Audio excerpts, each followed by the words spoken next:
Umakyat sa ere ang hindi bababa sa 27 na malalaking hot air balloon sa 26th Philippine International Hot Air Balloon Fiesta sa New Clark City.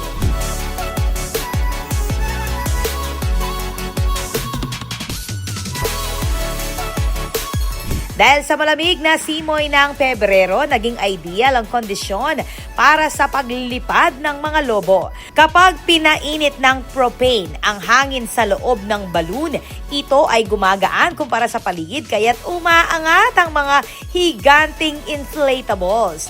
Nagsimula ang festival noong 1994 bilang paraan para pasiglahin ang komunidad ng Pampanga matapos ang pagputok ng Mount Pinatubo noong 1991 at pagdaloy ng lahar. Pinangunahan ito ni dating Tourism Secretary Nina Gabor sa Clark Freeport Zone, katuwang sina Captain Joy Roa. Paglipas ng mga taon, lumawak ang event at nadagdagan ng iba't ibang mga aerial at ground activities.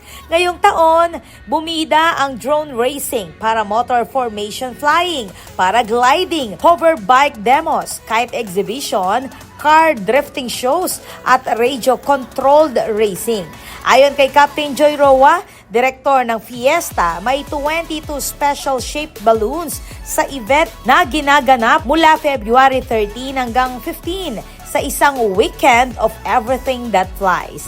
Dumayo ang mga piloto mula sa United States, Belgium, Switzerland, Brazil at Macedonia. Dinagsa ng mga manonood mula sa Central Luzon at karating na lalawigan ng venue upang masaksihan ang makukulay na paglilipad, isang tradisyong patuloy na nagpapasaya at nagbibigay buhay sa himpapawid sa New Clark City.